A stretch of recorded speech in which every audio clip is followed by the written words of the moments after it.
Welcome to Eye on the Tigers News. I'm Abby Garrett. And I'm Melissa Greco. We appreciate that you've joined us for the news we've been following for you.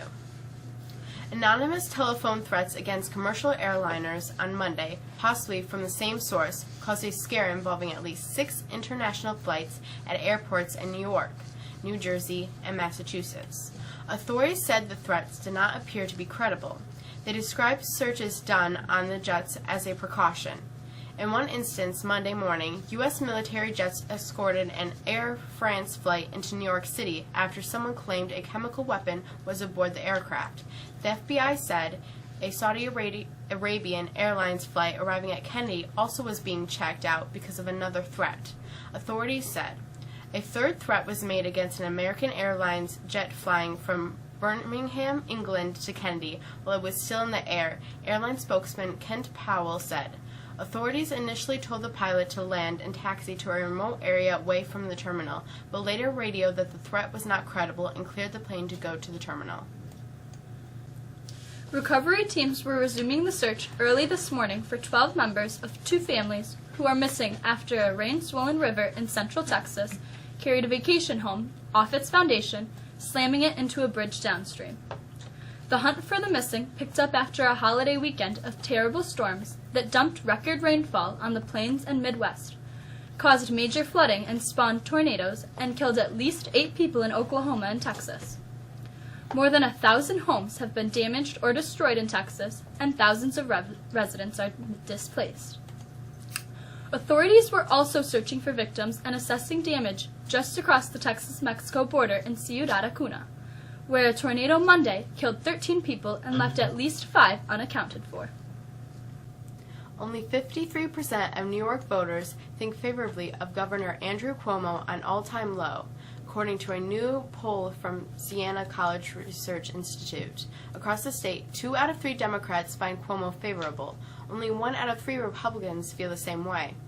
In upstate, just 42% feel favorable about the governor's leadership, the poll found.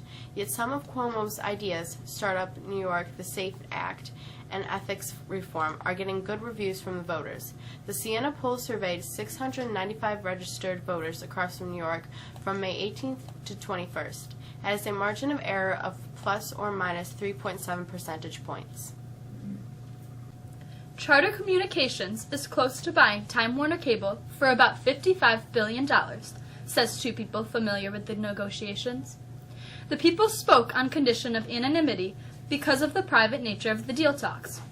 One of the people said the deal would be announced early this morning.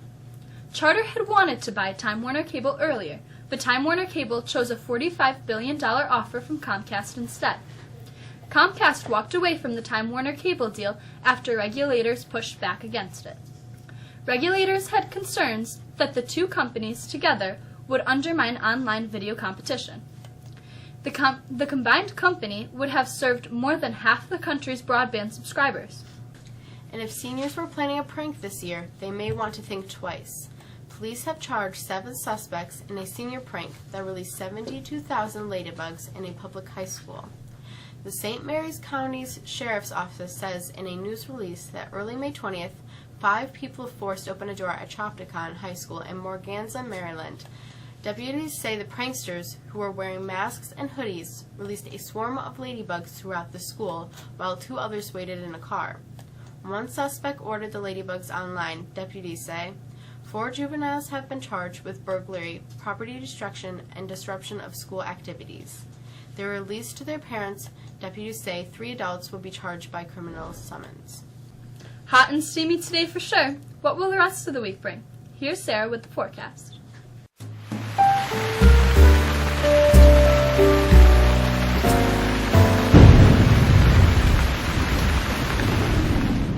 Near record temperatures on Monday, and now on Tuesday, may spur some heavy downpours later this afternoon, along with some thunder and lightning. Warm, humid air is pouring into the region and will continue to do so for much of the rest of the week. We'll see temperatures in the upper 80s today and tomorrow, with a better chance of isolated but strong storms on Wednesday. We'll cool down some on Thursday, with bright sunshine and temperatures in the mid-70s, before we warm up again to the end of the week. That's the forecast. I'm Sarah Petricola.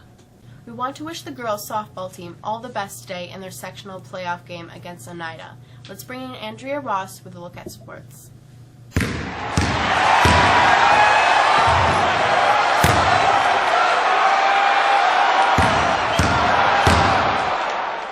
Mexico softball will look to continue its hot streak of late when it travels to Oneida today to take on the top seed in the Section 3 playoffs.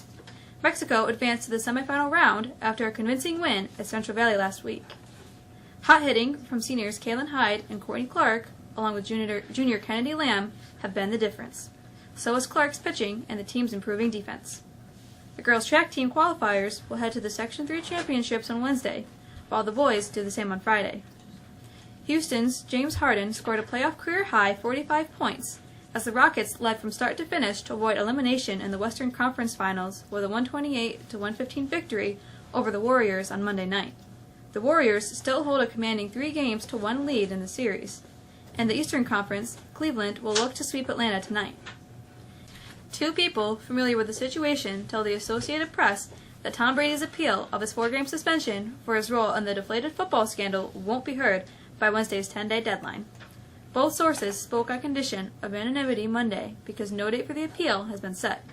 The collective bargaining agreement calls for it to be heard within 10 days. However, the league and the players' union can agree on delaying the hearing. The two sides don't agree on much else. The union asked Commissioner Roger Goodell to recuse himself from hearing the appeal because said he lacked impartiality and he would be called as a witness. Goodell will not withdraw from what he considers his responsibility of hearing the appeal, according to several people with knowledge of the decision.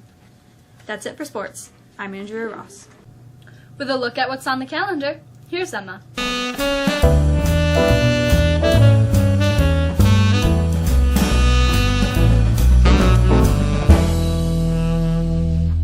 A short week doesn't mean a slow week. Here's what's on the calendar. The Great Rubber Duck race is on Thursday, May 28th at 2:15 p.m. See a duck surge to victory on the quiet waters of the backstream and help raise money for the Mexico Food Bank. Each duck costs $1. Ducks will be on sale at lunch outside the cafeteria and after school in the lobby today. First place is worth $15, second place $10, and third place $5. The Friends of Rachel Club is holding its walkathon on Thursday, May 29th after school. The Senior Dinner Dance tickets are on sale now. The price is $45 per person, which includes admission, viewing of the selected animals at the zoo, and a buffet-style dinner. Please, see Mr. Deckman or Mrs. Zanowski by Monday, June 8th to purchase tickets. Senior Dinner Dance guest forms are available in the Assistant Principal's office. And speaking of tickets, Block M tickets are now available in Athletics office. The Athletics Banquet is scheduled for Wednesday, June 3rd. And finally, here's Svenja with our history lesson.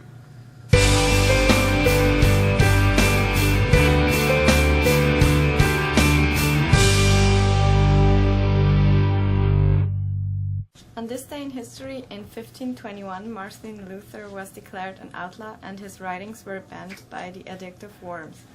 In 1805, Napoleon Bonaparte was crowned King of Italy. In 1868, the impeachment trial of President Andrew Johnson ended with his acquittal as the Senate fell one vote short of the 2/3 majority required for conviction. In 1896, the Dow Jones Industrial Average was first published. The average price of the 11 initial stocks was $40.94. In 1940, the evacuation of Allied troops from Dunkirk, France began during World War II.